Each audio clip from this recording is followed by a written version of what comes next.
നിയമസഭയിൽ ഇപ്പോൾ നമ്മൾ ഭൂരിപക്ഷം നോക്കുകയാണെന്നുണ്ടെങ്കിൽ CPM കോൺഗ്രസിന് 163ഓളം MLA മാരുണ്ട്. വലിയ ഒറ്റക്കക്ഷിയാണ് കോൺഗ്രസ്.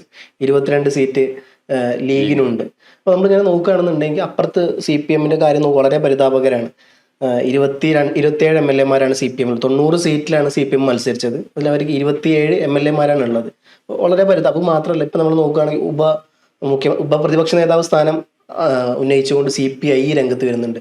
ഇന്നലെ മിഞ്ഞാന്നൊക്കെ അവർ ഈ സാധനം മുമ്പോട്ട് തന്നെ വരുന്നത്. സാധാരണ CPI-നെ സംബന്ധിച്ചിടത്തോളം ഇത്രത്തോളം പിടിവാശി പിടിക്കാറില്ല അവർ. എന്ത് കാര്യം വരുമ്പോഴും പെട്ടെന്ന് CPM-ന് മുമ്പിൽ വഴങ്ങുന്ന ഒരു പ്രവണത കണ്ടിട്ടില്ല. പക്ഷെ ഈ ഒരു വിഷയത്തിൽ എല്ലാ കാലത്തു നിന്നും വളരെ വ്യത്യസ്തമായി CPI അവരുടെ നിലപാട് തന്നെ ഉറച്ചു നിൽക്കുന്നു.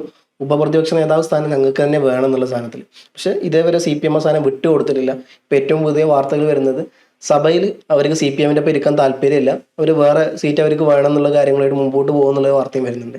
അപ്പം എങ്ങനെയാണെന്നുണ്ടെങ്കിൽ CPI സംതൃപ്തരല്ല എന്നുണ്ടെങ്കിൽ നമുക്ക് ചരിത്രം നോക്കിക്കഴിഞ്ഞാൽ കാണാം, CPI എല്ലാ കൊല്ലം ഇവരൊപ്പം നിൽക്കണമെന്നില്ല. ലീഗിന്റെ കാര്യം അങ്ങനെ തന്നെ. ലീഗും ഇടതുപക്ഷത്തിൻ്റെ ഒപ്പം പോയിട്ടുണ്ട്, CPI-യും തിരിച്ചു വന്നിട്ടുണ്ട്. അപ്പം അങ്ങനെ നോക്കുമ്പോൾ സതീശന്റെ വിസ്മയം നമ്മളെല്ലാവരും കണ്ടാണ്. പല നേതാക്കന്മാരെ കൊണ്ടുവരുന്നതും മത്സരിപ്പിക്കുന്നതും, കണ്ണൂരായാലും പല G. സുധാകരനടക്കം അമ്പലപ്പുഴയിൽ അങ്ങനെ വലിയ തരത്തിലുള്ള വിസ്മയം കാഴ്ചവെച്ചതാണ്. അപ്പം അങ്ങനെ വരുമ്പോൾ അടുത്തൊരു വിസ്മയം എന്ന് പറഞ്ഞ പോലെ CPI-നെ അതിൽ നിന്നും CPM-ൽ നിന്നും പിളർത്തി കൊണ്ടുവന്ന് UDF-ൽ എത്തിക്കാൻ വല്ല ചാൻസും കാണുന്നുണ്ടോ? CPM-ന്റെ മുമ്പിൽ ഒത്തിരി ഓപ്ഷൻ. പക്ഷേ ഏറ്റവും വലിയ പ്രശ്നം എന്ന് പറഞ്ഞാൽ CPI ഒറ്റയ്ക്ക് ഒരു ശക്തിയല്ല.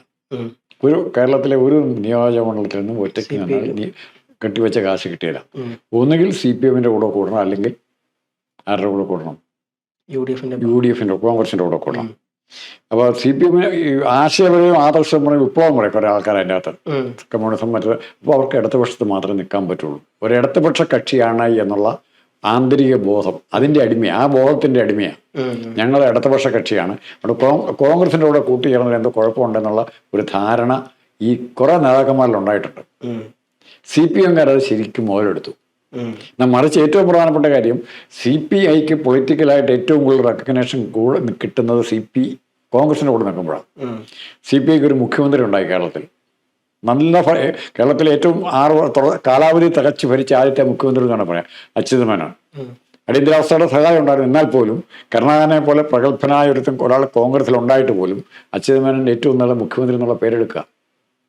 കേരളത്തിലെ ഏറ്റവും നല്ല മുഖ്യമന്ത്രി ആരെന്ന് ചോദിച്ചാൽ പേര് പറയുന്നത് അച്യുതമേനോൻ്റെ പേര് പറയും.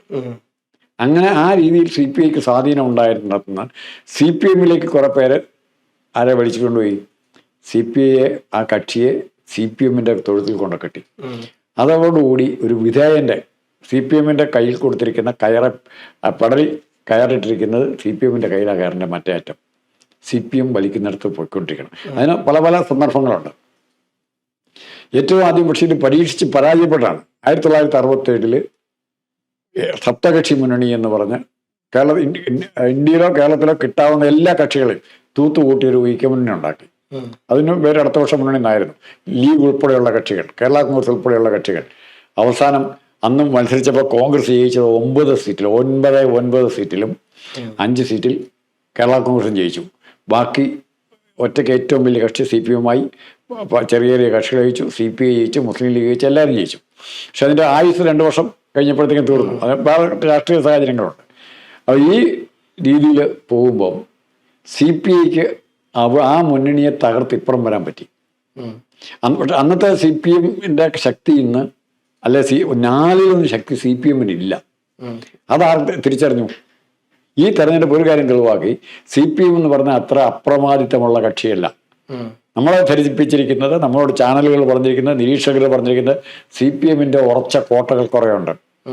CPM-ന്റെ ഉറച്ച അവിടെ എതിർ കക്ഷിക്ക് ബൂത്ത് പോലും ഉണ്ടാക്കാൻ പറ്റിയില്ല. പയ്യന്നൂര്, തളിപ്പറമ്പ്, തൃക്കരിപ്പൂർ, ഇങ്ങനെ ഒത്തിരി പറഞ്ഞു. പക്ഷെ ഇപ്പോൾ ഈ ഇലക്ഷൻ മറ്റൊന്ന് കാണിച്ചു തന്നു, അങ്ങനെ ഒരു കോട്ട ഒരു പാർട്ടിക്ക് അങ്ങനെ അധികം നാൾ ഉണ്ടാക്കി വയ്ക്കാൻ പറ്റില്ല. ഏത് സമയത്തും തകരും. അതായത് 25 വർഷമായിട്ടൊക്കെ ഒരേ പാർട്ടി തന്നെ ഭരിച്ചിരുന്ന, അല്ലെ CPM തന്നെ, പയ്യന്നൂരൊക്കെ 50 വർഷം കോട്ട 50 വർഷമായിട്ട് അവർ തന്നെയാണ് ജയിക്കുന്നത്, വേറെ പാർട്ടിയിൽ. അത്തരം കോട്ടകൾ പോലും തകരുകയാണ്. ആ തകർച്ച ഇതിനെ ബാധിക്കും. പിന്നെ രണ്ടാമത് CPI UDF-ലേക്ക് പോകുമോ എന്നുള്ള ചോദ്യത്തിന് ഉത്തരം, ഇപ്പോൾ പല ഘടകങ്ങളും CPI-ക്ക് വേണമെങ്കിൽ UDF-ലേക്ക് പോകാനുള്ള ന്യായീകരണങ്ങളുണ്ട്.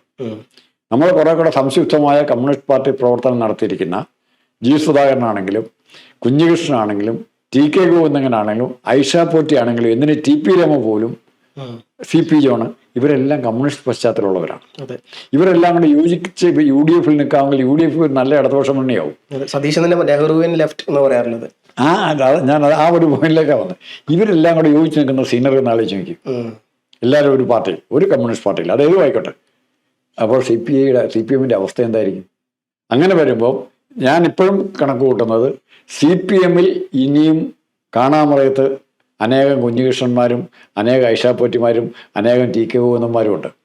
ഇവർക്ക് നാളെ പുറത്തേക്ക് ഇറങ്ങാനൊരു എക്സിറ്റ് പോയിന്റ് ഓണറബിൾ ആയിട്ട് ഈ CPM എന്നുള്ള കക്ഷിയിൽ നിന്ന് CPM ഒരു പ്രാകൃത കക്ഷിയായി, ഗോത്രവർഗ കക്ഷിയായി. അവരുടെ കത്തിൽ അവരുടെ സ്വഭാവം കൊലപാതകം ഒക്കെയാണ് അവരുടെ ന്യായങ്ങൾ. ആ അറ്റ്മോസ്ഫിയറിൽ നിന്ന് ശ്വാസം മുട്ടുന്ന, അല്ല ശ്വാസം പറഞ്ഞാൽ നല്ല ശ്വാസമല്ല, ശ്വാസം മുട്ടി മരിക്കാൻ തുടങ്ങുന്ന അന്തരീക്ഷത്തിൽ രക്ഷപ്പെടാൻ ആഗ്രഹിക്കുന്ന ധാരാളം ആൾക്കാർ കാണും, CPM കാണും. അവർക്കൂടെ ഒരു അത്താണിയായിട്ട് ഇത് മാറും. അപ്പോൾ പൊളിറ്റിക്കൽ നിയമസഭയിലെ പാർലമെന്ററി അംഗങ്ങളുടെ ബലം കൊണ്ടോ അല്ല CPM ഇല്ലാതാകാൻ പോകുന്നത്, ആശയപരമായും CPM ഇല്ലാതാകാൻ പോവാം. അതാണ് ഞാൻ പറഞ്ഞത്. CPI കാര്യങ്ങൾ രാഷ്ട്രീയം മനസ്സിലാവും. ഇനി കേരളത്തിൽ നിന്ന് പോയാൽ എന്താ മെച്ചം? എന്താ ഇടതുപക്ഷ മുന്നണി മാർക്സിസ്റ്റ് പാർട്ടി മുന്നണിയിൽ നിന്ന് CPIക്ക് പോയാൽ നാളെ ബംഗാളിൽ തൃണമൂലമായിട്ട് നാളെ ഇതേ കണ്ടീഷനിൽ കൂട്ടുകൂടിയാൽ മതി, ബീഹാറിൽ കൂട്ടുകൂടിയാൽ മതി. അവിടുത്തെ പ്രാദേശിക കക്ഷിയായിട്ട് CPMനേക്കാൾ കൂടുതലൊക്കെ എപ്പോഴും ലാഭമായിരിക്കും. CPMനെ കൂട്ടുകൂടാൻ ആർക്കും മടിയായി, എല്ലാവർക്കും മടിയായിരിക്കും. ഇവരിപ്പോൾ NDA സഹകരിക്കണം എന്ന് ഇപ്പോൾ മീറ്റിംഗ് പോകുന്ന പറഞ്ഞിരിക്കുന്നത് CPM. പിണറായി വിജയന്റെ വീക്ക്നെസ് ശക്തി കുറഞ്ഞു വരുന്നതിന്റെ തെളിവാണ് ഇവര് NDAയുടെ മീറ്റിംഗ് ഇന്ത്യ മുന്നണിയുടെ മീറ്റിംഗിൽ പങ്കെടുക്കാൻ ആര് തീരുമാനിച്ചിരിക്കുന്നു? ഇന്ത്യ മുന്നണിയുടെ മീറ്റിംഗിൽ പങ്കെടുക്കാനാണെന്നാണ് ഇപ്പോൾ CPM കേന്ദ്ര കമ്മിറ്റി തീരുമാനിക്കുന്നത്. ഇന്നലെ വരെ ഇന്ത്യ മുന്നണി തെരുവുറയായിരുന്നു, രാഹുൽ ഗാന്ധി തെരുവുറയായിരുന്നു. ഇപ്പോഴെങ്ങനെയാ? ഒന്നുകൊണ്ട് എനിക്കൊണ്ട് ആ തോൽവിയുടെ ആഘാതം അത് വല്ലാണ്ട് ഏറ്റിട്ടുണ്ട്. അതുകൊണ്ടായിരിക്കാം ഇപ്പം ഇത്തരത്തിലുള്ള മറ്റേത് നമുക്കറിയാലോ, ഇന്ത്യ മുന്നണി ഉണ്ടെന്നുണ്ടെങ്കിൽ പറയുമ്പോഴും അവിടെ രാഹുൽ ഗാന്ധിയുടെ അക്രമാദിത്യമാണ് മറ്റ് മുന്നണികൾക്ക്. ഇപ്പം ഏറ്റവും പുതുതായിട്ട് അതിലിപ്പം തമിഴ്നാട്ടിലത്തെ DMK ആ മുന്നണി വിട്ടുപോയി. അത്തരത്തിൽ മമതാ ബാനർജി അതുമായിട്ട് വലിയ തരത്തിൽ യോജിക്കുന്നില്ല. ഓൾറെഡി ആം ആദ്മി പാർട്ടി വിട്ടുപോയി. അപ്പൊ അത്തരത്തിൽ ഞാൻ വിചാരിച്ചിരുന്നത് CPM ഇത്തരത്തിൽ ഇവിടെ നേരിട്ടാണല്ലോ കോൺഗ്രസും CPM ഏറ്റുമുട്ടുന്നത്. അങ്ങനെ വരികയാണെന്നുണ്ടെങ്കിൽ CPMനെ സംബന്ധിച്ച് വേറെ എവിടെയും മത്സരമല്ല അവർക്ക്. കോൺഗ്രസുമായിട്ട് പിന്നെ അലയൻസ് ഉണ്ടാക്കിയിട്ട് ഒരു കാര്യമല്ലോ വേറെ എവിടെ സംസ്ഥാനത്തും. അപ്പൊ അങ്ങനെ നോക്കുകയാണെങ്കിൽ കേരളത്തിലും ഇന്ത്യ മുന്നണിയുടെ ആവശ്യമില്ലല്ലോ ഇവർക്ക്. കേരളത്തിൽ ഇന്ത്യ മുന്നണിയുടെ ആവശ്യമില്ല. പക്ഷെ കേരളത്തിൽ കോൺഗ്രസ് UDFിലേക്ക് വന്നാൽ മതി. CPIക്ക് വരാം. ഇപ്പോഴത്തേക്കാൾ മെച്ചപ്പെട്ട എങ്ങനെയാലും ഇവിടെ കിട്ടും, അത് കിട്ടും, ഉറപ്പായിട്ടും കിട്ടും. കാരണം കോൺഗ്രസ് ഇപ്പോൾ കരുണാകരനായിട്ട് എന്തെല്ലാം അഭിപ്രായ വ്യത്യാസം ഉണ്ടെങ്കിലും കരുണാകരൻ പരസ്യമായിട്ട് അവമാനിച്ചിട്ടില്ല ആരും. ഇതങ്ങനെയല്ല, എത്രയോ വട്ടം CPI പരസ്യമായിട്ട് അവമാനിച്ചിരിക്കുന്നു. ഇപ്പൊ ഈ ലാസ്റ്റ് PM ശ്രീ പദ്ധതി ഒപ്പിട്ടത് കാരണം മന്ത്രിസഭയിൽ ഉള്ളപ്പോഴല്ലേ CPI ലാസ്റ്റ് മന്ത്രിസഭയിൽ മന്ത്രിമാരെ ഒഴിവാക്കുന്ന വരെ CPI പറയേണ്ടി സാഹചര്യം ഉണ്ടായി. അതിനുള്ള തൻ്റെ ഇന്നിപ്പോ നാളെ പ്രതിപക്ഷ ഉപനേതൃസ്ഥാനം വേണം എന്ന് പറയുന്നത് അത് ആ സംഘർഷം മൂക്കണം. എന്തിനാണെന്നറിയോ?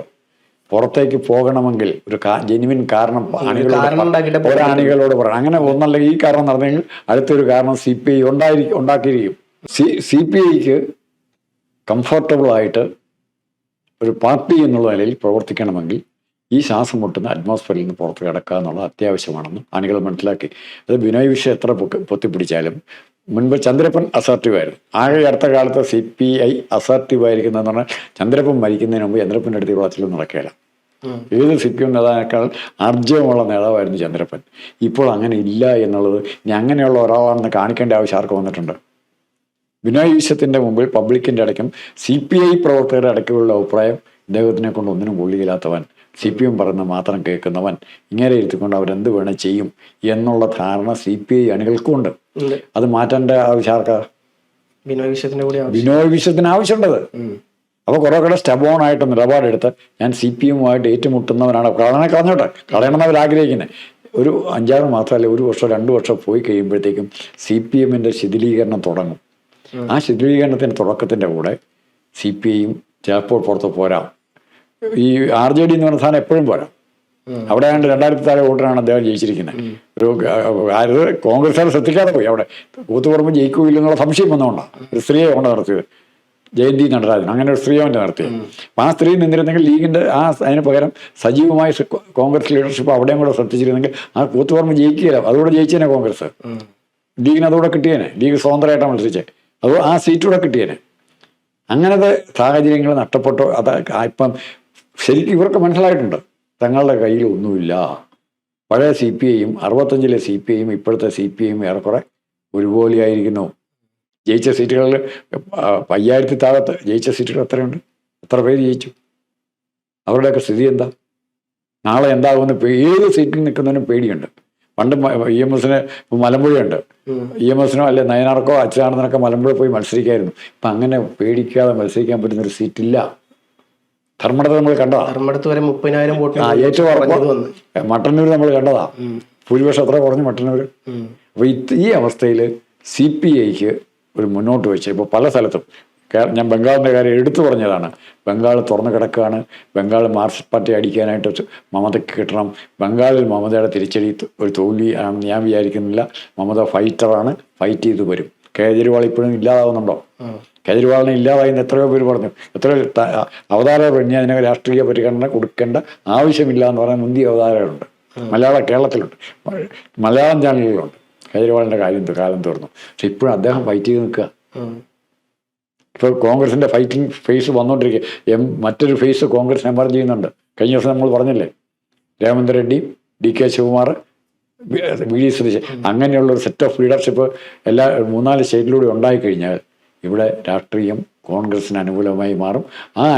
ആ സമയത്ത് തന്നെ ഒരു LDF ലെഫ്റ്റ് ഓറിയന്റഡ് UDF ആയിട്ടും ഈ സംഭവം മാറാൻ സാധ്യതയുണ്ട്. ഞാൻ ചോദിക്കട്ടെ, ഇപ്പം ഇങ്ങനെയാണെന്നുണ്ടെങ്കിൽ ഇപ്പം നമുക്കറിയാം CPI UDF അക്കോമഡേറ്റ് ചെയ്യാൻ ഭയങ്കര ബുദ്ധിമുട്ടാണ്. കാരണം ഇപ്പം തന്നെ അവർക്ക് ഏകദേശം 8 സീറ്റ് ഉണ്ട്. അവരെന്തായാലും 20-22 സീറ്റെങ്കിലും അവർ ചോദിക്കും മത്സരത്തിന് വേണ്ടിയിട്ട്. UDFിനെ സംബന്ധിച്ചിടത്തോളം കേരള കോൺഗ്രസ് ജോസഫ് ഉണ്ട്, അവിടെ ലീഗ് ഉണ്ട്. ലീഗ് 27 സീറ്റിലാണ് മത്സരിക്കുന്നത്. ലീഗ് ഉണ്ട്. അപ്പം എൻ്റെ നാട് മാത്രം എടുത്താൽ മതി. എൻ്റെ നാട് പറഞ്ഞ പോലെ അവിടെ മത്സരം നടക്കുന്നത് CPIയും ലീഗും തമ്മിലാണ്. അവിടെ കോൺഗ്രസ് ഇല്ല. അവിടെ മണ്ണാർക്കാട് അവിടെ CPM ഇല്ല ചിത്രത്തില്. അവിടെ എൻ്റെ പഞ്ചായത്തിലൊക്കെ മത്സരിക്കുന്നത് CPM വേറെ മത്സരിക്കും, CPI വേറെ മത്സരിക്കും, ലീഗ് വേറെ മത്സരിക്കും, കോൺഗ്രസ് വേറെ മത്സരിക്കും. ഈ 4 പാർട്ടികളും 4 ഇതിൽ നിന്നുണ്ട മത്സരിക്കുക അവരവരുടെ ചിഹ്നത്തിൽ. അപ്പം എൻ്റെ നാട്ടിൽ അങ്ങനെയാണ്. CPIക്ക് അത്രത്തോളം അക്രമാദിത്യമുള്ളൊരു സ്ഥലമാണ് എൻ്റെ മണ്ണൊക്കെ. അപ്പം അവിടെ ഒരിക്കലും ഈ പറഞ്ഞ പോലെ ഒരു മുന്നണിയിലോട്ട് വന്നു കഴിഞ്ഞാൽ വീണ്ടും ലീഗും CPIയും തമ്മിൽ വലിയൊരു തല്ലുണ്ടാവില്ലേ? ഇവരെങ്ങനെ മുന്നണിയിൽ ഉൾക്കൊള്ളിക്കാൻ പറ്റും?